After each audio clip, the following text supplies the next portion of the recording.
Ito ang Biyahe by DJ Lala Banderas. DJ Lala Banderas.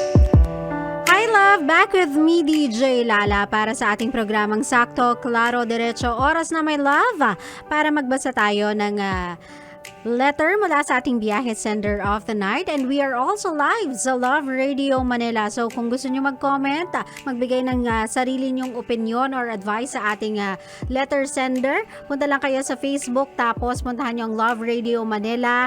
Aside from follow, abay mag-comment kayo sa comment section and say hi. So eto na nga my love, basahin na natin ang sinulat ng ating biyahe sender of the night.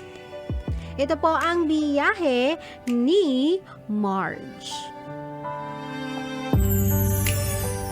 Hi po, DJ Lala. Sa totoo lang, hindi naman po talaga ito problema. This is parang sharing po. It's been 4 years na din po ang nakalipas. May isang tao po kasi akong minahal. Siya yung matatawag kong one great love ko. When I was 16, nagkaroon ako ng LDR relationship. Pero totoo siya. I had a relationship na umabot sa puntong nagmamakaawa ako, wag lang akong iwan.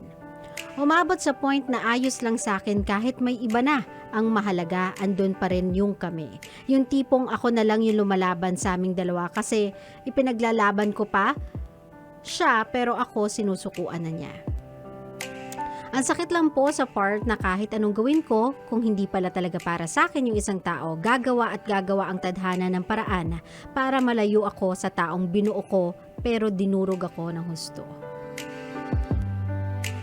Pero alam niyo po yon, kahit anong pananakit at pagbabaliwala na ginawa niya sa akin, di ko pa rin magawang magalit sa kanya. Kasi naging masaya din naman ako noong mga panahong ako pa yung minamahal niya. Yung pain andito pa pero yung person nilet go ko na. Nagtiwala na ako dun sa taong akala ko siya na yung bubuo ulit ng puso ko pero siya din pala yung taong dudurog sa akin ng husto. Yung sakit naman noon. Pero may mga ganyan talagang pagkakataon eh. Sometimes we do stupid things in the name of love. O diba? Andyan yung nagbibigay tayo kahit wala na tayong natatanggap. Tinataya natin lahat, o diba? Pamato, panukli, lahat na ng pa. Itataya natin para po dun sa taong mahal natin. And because we see that person as someone who is worthy of our love, worthy of us, worthy of our help, worthy of our presence. Whether other people may see it or not, nakikita natin na kailangan tayo ng tao. At kailangan nating kailanganin tayo ng tao. Kasi feeling natin na yung fulfilling or yung fulfillment na nararamdaman natin whenever provide natin yung pangangailangan ng taong mahal natin is nakikita natin siya as our own source of happiness. Yung reaction nila, yung little appreciation na meron sila, it may not be as grand as yung appreciation ng ibang tao, but we see it as somewhat special for us kapag na-appreciate natin or kapag na-appreciate nila yung presensya natin, yung kaya nating ibigay sa kanila, yung pag-aalagang na ibibigay natin sa kanila. We all do that sometimes whenever nagmamahal tayo ng tao. And I don't want you to be ashamed of it that once in your life you became stupid because of love. Kasi everybody did. Walang taong hindi nagpaka-stupid because of love. Walang taong binali yung sarili niyang, walang taong hindi binali yung sarili niyang prinsipyo because of love. Most of us alam natin yung tama at mali, pero when it comes sa taong mahal natin, nakakalimutan natin lahat. Aminin niyo yan, o diba? When it comes sa taong alam natin sa mga sarili natin, source of happiness natin, parang nabibend yung rules sa right or wrong. Kasi we want it to work. Even when other people can't see it, we want it to work. So we do everything in our power to make it work.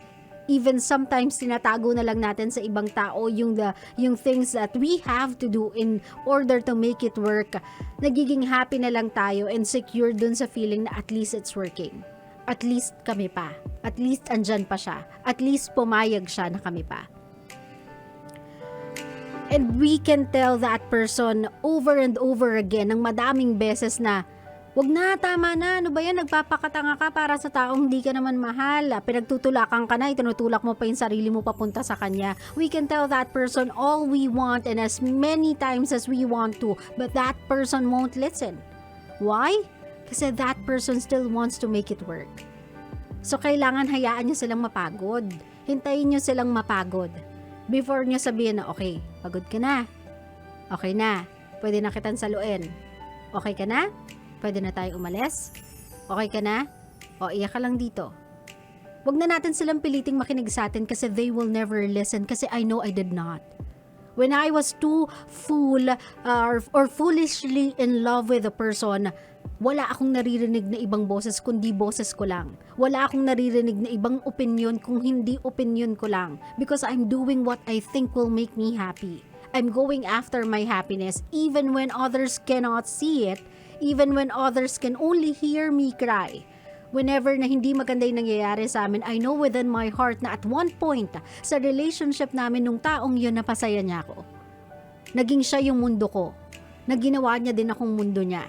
That is the reason why sometimes kahit ang sakit-sakit na for some people, they can never give up. Kasi how can you give up your own happiness? Diba? How can you give up someone you know who na capable of giving you the happiness you cannot possibly find sa ibang tao. So that is something na other people cannot understand. Pero yun my love eh. Ang isang tao talaga na hindi ka gusto, ang isang tao talaga na pilit kumakawala sa'yo kahit gaano pa kahigpit yung pagkakakapit mo sa kanya. Kapag ayaw niya na. And darating ka din sa punto napagod ka ng kumapit. And I don't even have to tell you to let go kasi ikaw mismo magle-let go ka na. Kasi ganyan tayo magmahal eh.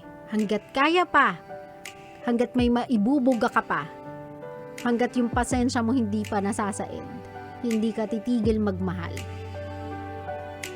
Kasi yun din yung tipo ng pagmamahal na gusto mong matanggap. So I'm happy for you, Marge, for being that type of a person. I think you are a reflection of who I am when I love someone. And that guy was so lucky to have you even for a moment in his life. To have someone who loves him so much na willing yung taong i-forgo yung buong pagkatao niya just to be with him. He was so lucky. But you are luckier now. Kasi finally, you were able to set yourself free from that type of a relationship, from that type of, sabihin na natin, attachment. Na kung tutuusin, ikaw na lang naman talaga yung kumakapit dahil wala na siya matagal na. Prinulong mo na lang yan, binigyan mo na lang na extension yung pagkapit na yan, but you know within your heart na even before ka nagtanggal ng pagkakakapit mo sa kanya, matagal na siyang nakabitaw sa'yo. Matagal ka niya nang hinahayaan at hinihintay na bumitaw sa kanya. So, I guess it's safe to say, Marge, na ngayon nandun ka na sa moving forward na tawag dito, moving on period, or you have already moved on. Look back and be proud of yourself. Sabihin mo sa sarili mo, yan yung mga kwentong di mo dapat kinahihiya eh. Sabihin mo sa sarili mo, I am proud of the person that I am. I am proud of the person that I chose to be when it comes to love. Napaproud akong makakita ng isang tao na gano'n klase magmahal. Kasi alam ko yan yung tipong taong worth it para sa tamang tao. And you are worth it, Marge. You are worth it for the right person. And I just hope makatagpo ka ng isang tao that will love you the way you loved him and the way you love a person. And that person will come. Look back and be proud of yourself. Learn from the mistakes you've done and just laugh about it. Tawanan mo na lang yung sarili mo na, nga, once in my life, ganun ako kasyunga. Once in my life, hindi ako nakinig sa iba, nakinig lang ako sa sarili ko. Pero at least, 'di ba? Ngayon nandito ka sa moment na 'to, alam mong wala kang pagsisisihan. Kasi ginawa mo lahat.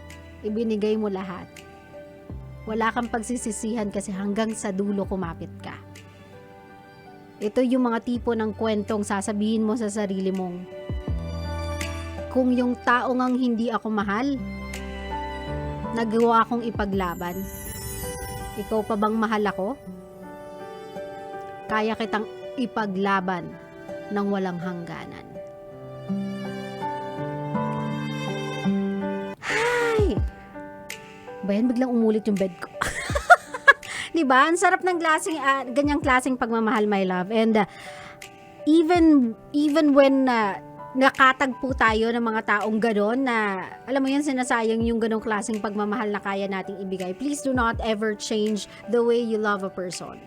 Please do not ever let that person take that version of you away from you, Marge. And to all those people na similar kay Marge when it comes to love, wag nyo nga hayaan na kunin ng nakaraan ninyo yung tipo ng taong kayo kapag nagmamahal. Kasi, ewan ko, sa pananaw ko lang naman to, no? Yan ang tamang way, sa pananaw ko, how to love a person. Kaya nga siya tinawag na unconditional eh. Loving someone without asking anything in return. Loving someone even when they don't love you as much as you love them. Because you know within your heart na loving them makes you happy. Sarap? Sarap ng ganyang klaseng pagmamahal. Sana po makatagpo kayo ng ganyang klaseng pagmamahal. Umiyak man tayo, tandaan nyo yan sa mga martir magmahal. Katulad ko, umiyak man tayo dahil sa pagmamahal, wala tayong pagsisisihan. Kaya be proud na ganyan ka magmahal. Na ganyang klase ng pagmamahal yung kaya mong ibigay. Para pagdating ng tamang tao, hello forever. Yan!